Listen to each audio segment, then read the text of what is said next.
Hello and welcome back to Victoria 3.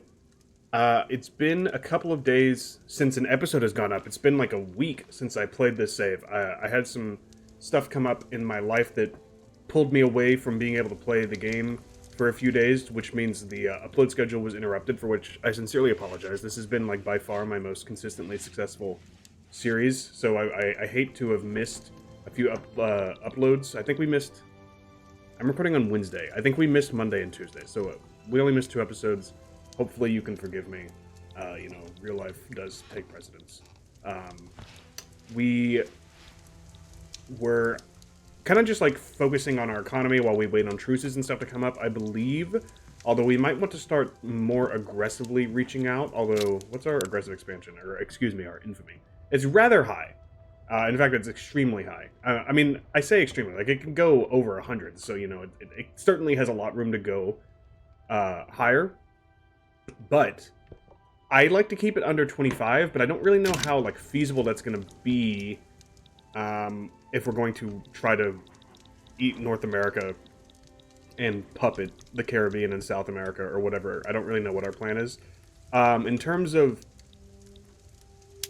Hawaii, we haven't looked at yet, but we probably want to... Well, our primary goal, before we do anything else militarily, has to be get Colorado and Utah, so we can finish off the Mexican Cession and the Frontier Wars, and I believe that will, A, allow us to get Oregon, Washington, and Idaho from Canada in an event, I hope, and B, will allow us to incorporate all of the natural, quote-unquote, for lack of a better term, states of the United States in only 2 years, instead of 5 to 20 years, which is what they're all going to take right now. I believe we already started incorporating British Columbia. Yeah, there's only 2 years left on that, because we were never going to go under 5 years.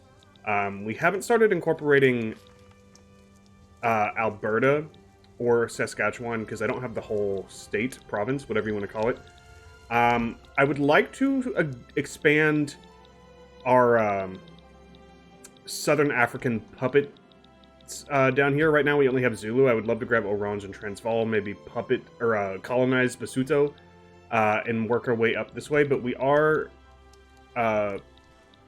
colonizing the West Coast pretty severely or extensively, whatever adjective you want to use, adverb. We got all of Gabon in a colonial war. We're almost done with Kenya. So and because our aggressive expansion is high and we're going to be using it on Mexico, I don't think we can afford to expand down here. Now, in terms of Mexico, what does our truce look like?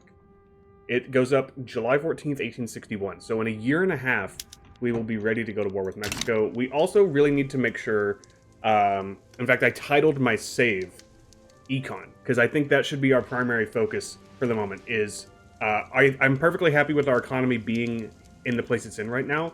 But like I think I mentioned this in the last episode, if we let it go like this for another few years, it could reach a point that causes concern. Not necessarily like, terrible. I think our economy is, as the United States, it's kind of like the UK in this game. It's like almost impossible to really mess up that hard if you have any idea what you're doing. But since we're trying to actually accomplish some things, eventually we're going to want to work our way out of this deficit. Proportional taxation will go a long way to that eventually. Right now, let's just look at our expenses. We're spending a lot on paper. What's the price of paper? The tooltips leave a little bit to be desired. Sometimes they show you what you want and sometimes they don't. We're spending not really much on any one individual military good. Opium is the expensive one, and that's kind of always be the case unless we go puppet someone producing opium, which honestly I've never done, but might not be the worst idea. The problem is I bet a lot of them are already in the British Indian area. I almost said the British Raj, but that's not what they're called, the East India Company. Although I believe it was in the 1860s IRL that the British state and Queen Victoria assumed direct control over the East India Company and dissolved the company. We're looking for potentials and production. Yeah, so it's all here in India, which is going to be pretty hard for me to ever get access to. We could potentially try to push into Afghanistan and modern day Afghanistan and Pakistan. That's not what I want. Because there's quite a bit of, well, I say quite a bit. There's some potential here. Potential base production, 2,000, 1,000. And we'd have to directly conquer this. Because there is no foreign investment right now, even for puppets, which the devs have said they're working on. Jesus, 29,000 production potential. But even if we puppeted these, there would be no guarantee that they would actually produce the opium we need.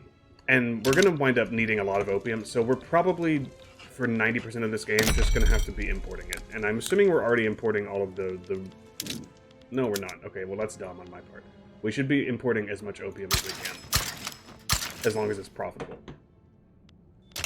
Other than that, I just feel like I should maybe take a look at some more stuff because it's been so long. I would like to... I feel like we should be making progress on some laws here.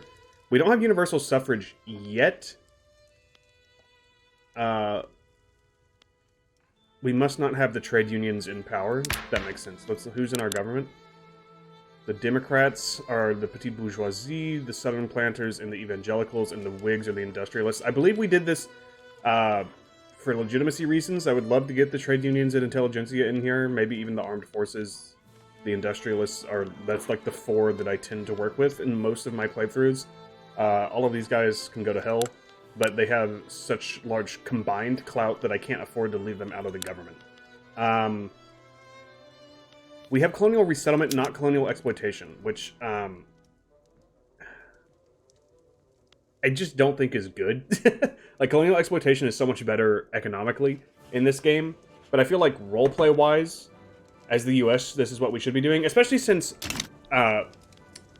your colonial policy actually applies to all non-incorporated states, not just quote-unquote colonies. So it's actually affecting, which is why we took this policy in the first place.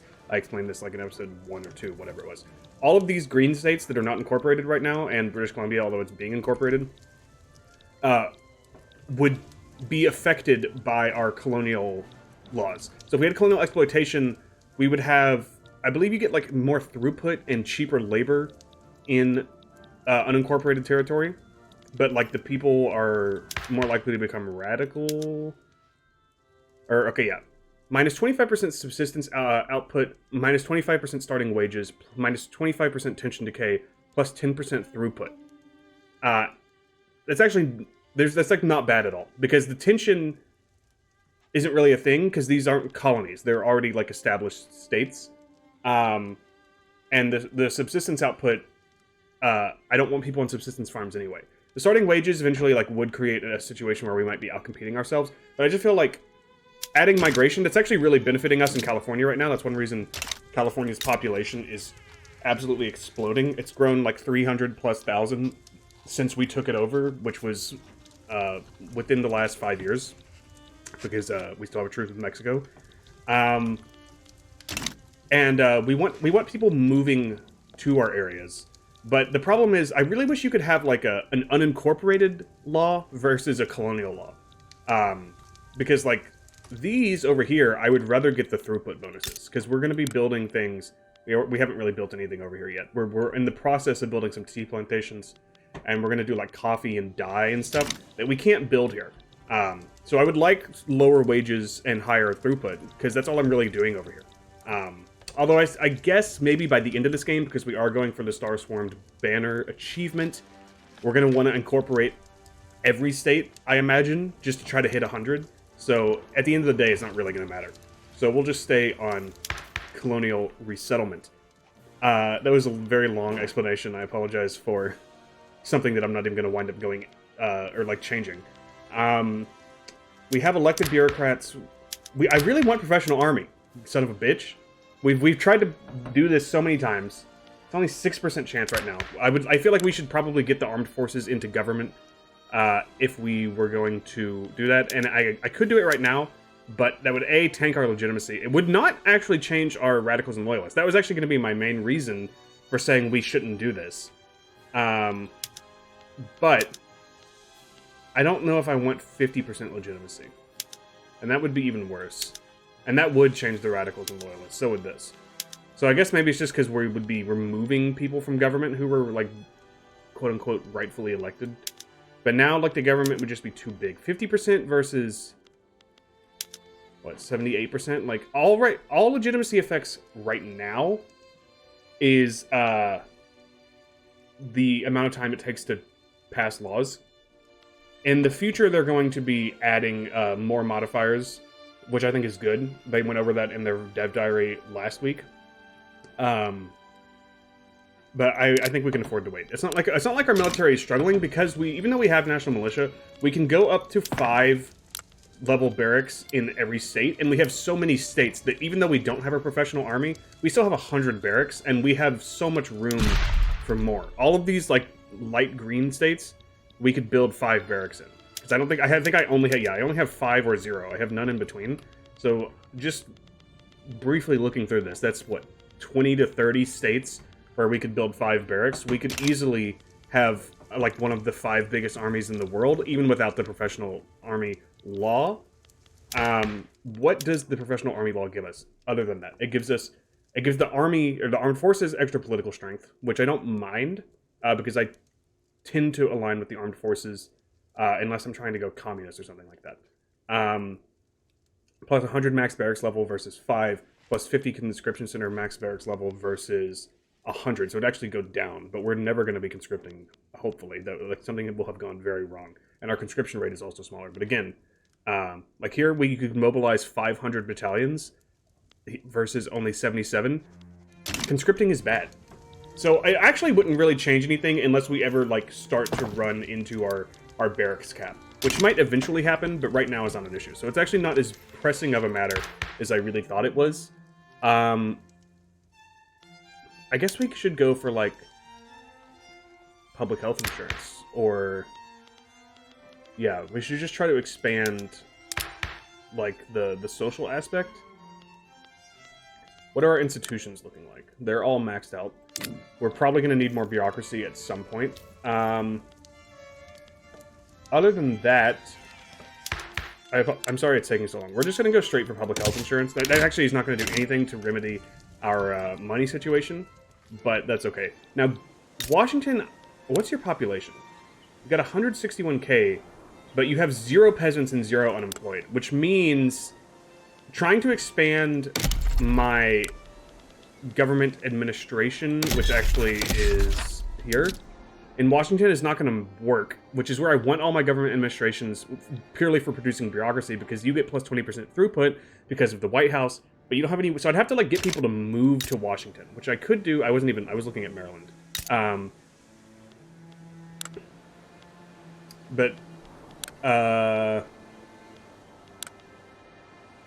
Yeah, okay. I would have to, like, attract people to Washington, and the only real way to do that, have any influence over that, is a greener grass campaign, which I could do. It's only 50 authority. I'm gonna do whatever I can to get people to move here. I don't expect it to work super well. I suppose we could create the jobs, and then there would be, like, a job vacuum, and over time people in other parts of the world, even in our own country, would say, hey, there's lots of jobs in Washington that theoretically might be paying well. We can move there. But I'm not going to try to, like, force the situation that hard. We do have battalions in reserve, which I have actually learned is kind of good to have extra battalions in reserve, assuming you have an army at all in that area, which right now we don't. So we do need to have an army. But next time we're in combat, I might explain why it's good to have battalions in reserve and not just force all of them into the field, which is what I had previously been doing and probably will mostly still do. I think we're going to finally unpause. In terms of... Alright, well, we just unlocked Civilizing Mission. We were directly researching that, which I think is good, because that will allow us to colonize faster. And that puts us one away from malaria prevention, which will allow us to colonize exponentially faster in the parts of the world where we actually want to colonize. Vacuum canning would be really good. What is our grocery? Yeah, groceries are actually super expensive, and this is already almost done. This will only take us a few months, so we're going to do that.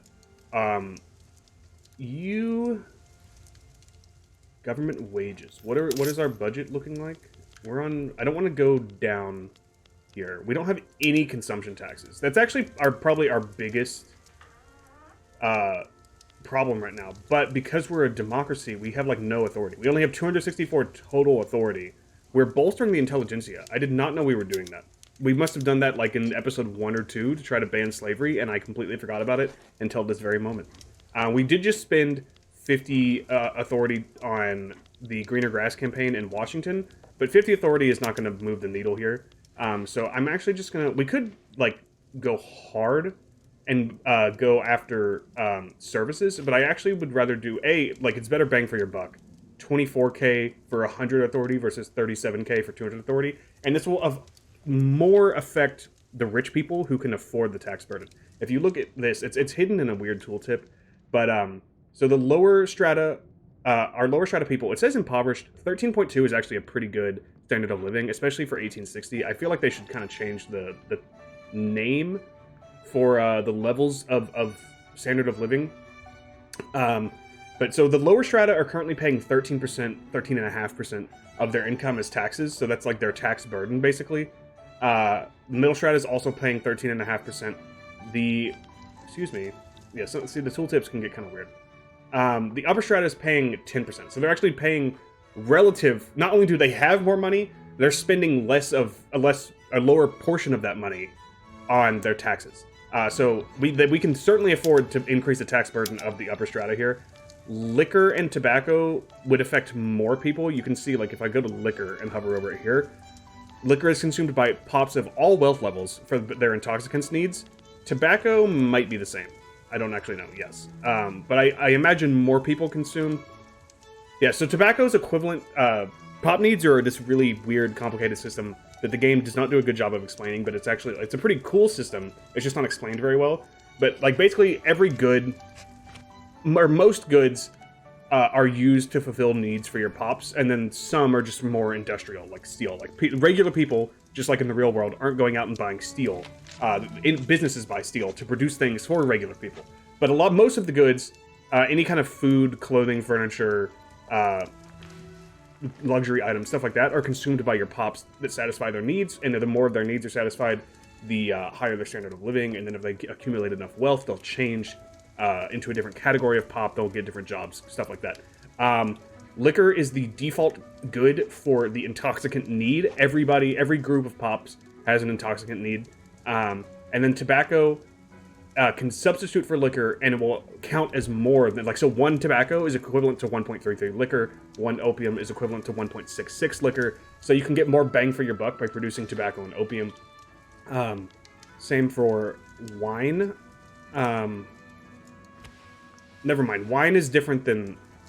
It's part of luxury drinks, not intoxicants. So it's a different category. Glass is consumed by pops for household items, but only pops of wealth 10 to 44. People below 10 and above 44 will not buy... Apparently they don't care about household items for whatever reason. I imagine the richer pops, people over 44, are probably buying, like, porcelain and art and stuff like that. And poor people just don't care because they're like, I don't have time to worry about furniture and glass. I'm trying to feed myself. So we could get porcelain or luxury clothes, but it's like not really worth it at all. So I think I'm going to tax tobacco. Even though it's consumed by everyone. We could go for coffee because it's only consumed by people levels 15 to 99. Now, is wealth level and standard of living the same thing? That's something I don't know. Because if it is, I'm fine doing that. But if it's not, then maybe I'm affecting some poor people that I don't really want to affect. But I think I'm going to go for coffee just because it's a decent amount of... Or wait, was I saying tobacco or coffee? I think I was saying coffee, wasn't I? I think I'm going to go for coffee. So right after that, we added 2 consumption taxes. We've almost erased our deficit. That gives us... Oh, excuse me. That gives us some wiggle room in terms of, like, finding more time to create more money, either through tariffs or taxes or minting or growing our investment pool. Right now our investment pool is, like, kind of stagnant in that we're taking out as much as we're putting in, basically. We're actually so we're spending 30k roughly a week on constructing, and 20k is coming from the investment pool. So we're actually really net spending only 10K on construction, but the investment pool is not growing because we don't have enough people investing in the investment pool. And actually, we should switch to laissez-faire. I don't know why this didn't occur to me. Public health insurance is great, and it will happen eventually. But right now we have an interventionist economic system, which allows us to subsidize all buildings, which is nice for when like you're a smaller country and you want to like make sure the buildings that you build are profitable and can employ people. But in a big country, your philosophy should just be, if a building is not profitable, why does it exist? So I'm attempting to make sure all of our businesses are profitable, which means we don't really need to be able to subsidize all of them. And you can see interventionist allows 5% of aristocrats, or gives you plus 5% aristocrat investment pool contribution and plus 25% capitalist investment pool contribution. Over here, this switches to, you can only subsidize infrastructure and trade centers, but you get a lower loan interest rate, which allows you to operate on deficit easier. And it gives plus 50% capitalist investment pool contribution. So you'll get a lot more investment from capitalists. And we have publicly owned businesses. Like all of our businesses are publicly owned, which are or at least the ones we're allowed to have publicly owned, which creates a bunch of capitalists. And we're not really using our capitalists right now. So we have a lot of capitalists just kind of sitting there. We need laissez-faire to allow the capitalists to invest in businesses. So I know that we've been kind of going pretty slow here. We do have vacuum canning. I'm going to switch this over to vacuum canning, which will consume oil. Very interesting. I did not know that consumed oil. Do we have like any means of consuming oil? Also, what's going on here? Is this one of our new? Yeah, this is Arizona. For some reason, no. Arizona's the only one on mechanized workshops, apparently. I don't know why that would be the case, but yeah, everyone switch over. Do we have methods of producing oil? I know like whaling stations produce oil, but that's pretty much our only option at the moment. Let's see how our whaling industry is doing. I imagine it's not doing great. Yeah, they're not profitable. So this would actually help our whaling industry. So I'm fine with that. It's gonna make our food industries pretty unprofitable at the moment, because they're going to have to pay through the nose for oil, which is unfortunate.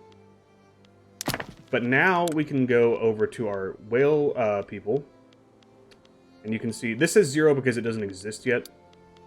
Same over here. Like the building's in the queue, but it hasn't actually been built, so it's not making any money. But now our Massachusetts whaling industry, which is the only real whaling industry we have, is all of a sudden making quite a bit of money because oil is now worth something. What is this? An increase in plus 30% from whaling fleet.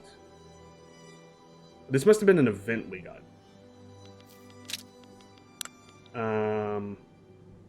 Maybe? I don't know. Or maybe that's just like part of whaling is dangerous. I mean, that's true. But anyway, I would like to increase the number of whaling stations we have, because until we discover oil, like oil... oh, first of all, how did I not know that that was over here?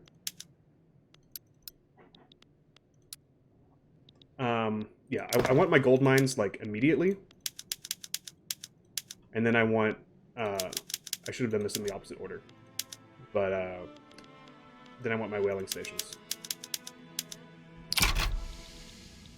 And this is kind of about where I want to be. I want to be, like, not making money, but I don't want to be, like, going super far into the red. A new party has formed. The Industrialists have formed the Free Trade Party. Overly enthusiastic partisans. Supporters of the Democratic Party have gone beyond simply campaigning for their own party, harassing and sometimes physically attacking opponent partisans. Crackdown. So minus 10% momentum to the Democratic Party, or minus 10% political strength for trade unions, and they would lose approval of me. Well, I want the Democrats to become smaller because I don't like them. And so this is actually really nice. The Socialist Party, whoa, is going, what the hell? What happened? That can't all just be from that one event. Yeah, this is the event. But something happened. Oh, we didn't choose new research. That's my bad. So we've unlocked field hospitals. Swiss people are moving to California. Something happened here that dramatically tanked the popularity of the Democrats. and boosted the others. Specifically, the free trade. Maybe that must be like when the free trade party was founded. Yeah, I guess that's what it was. It's like the industrialists were not part of a party, so all of the people that wanted to vote for the industrialists, their votes were kind of like lost to the ether. But then the industrialists founded a party, and everyone was like, okay, now I want to vote for them. So actually, yeah, we will be able to remove the Democrats from power, which will be very nice, assuming the election goes as predicted here.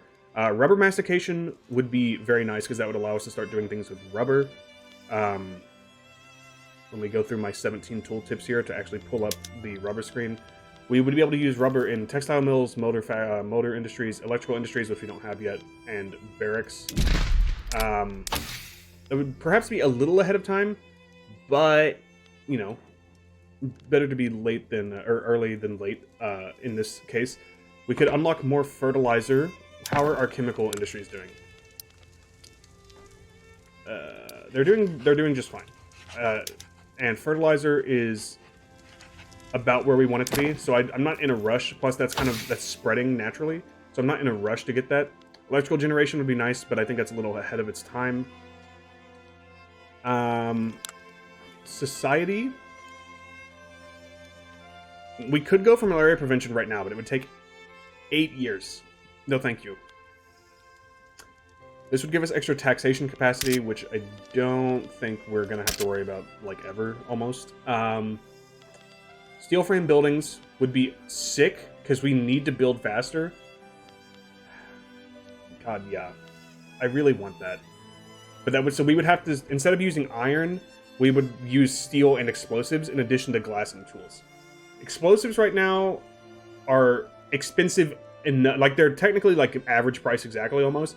But they would be so expensive if we started, same with steel, like, it's already expensive, it would probably max out. Glass, we're already using a lot of, and tools we're already using a lot of. So I think we would need to kind of fix those industries before we were able to switch over. But I do think long-term that should be our goal. So maybe before I research that, I should focus on expanding those industries.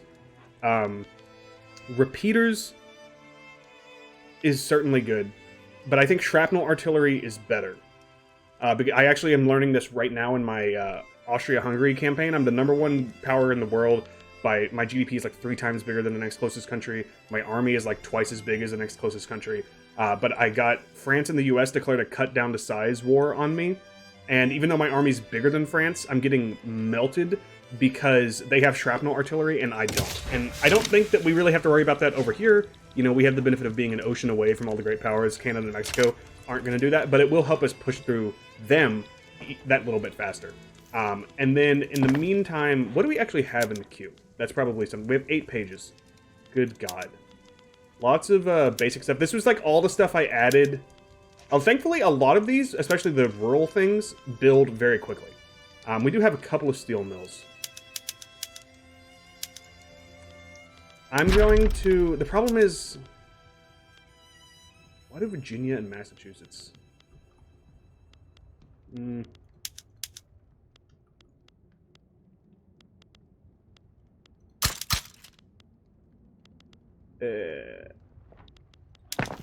gonna add 2 more.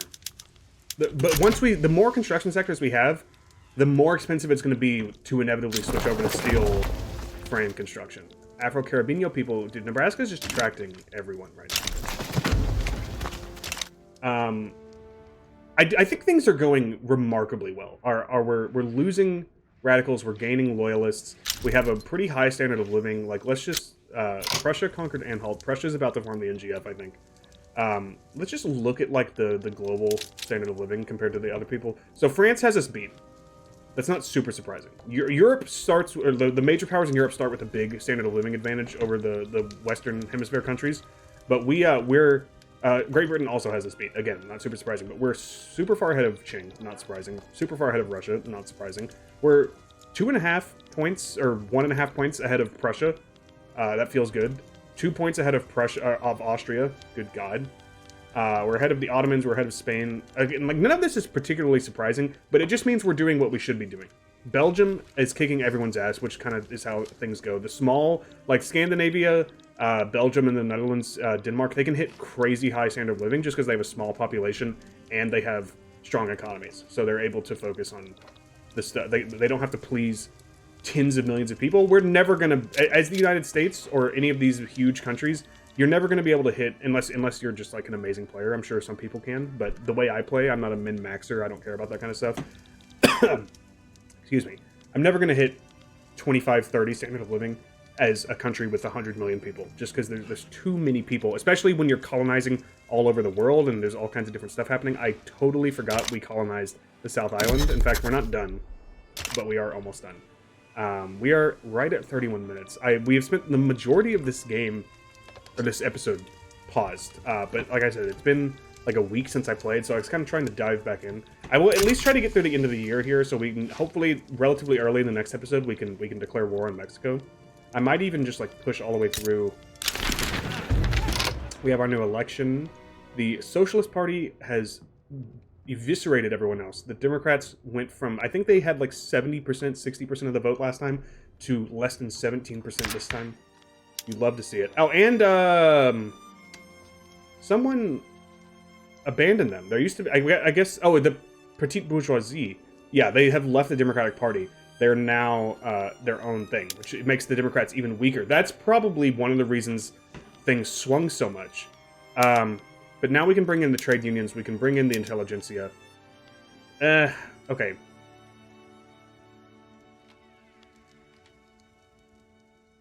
Hold on.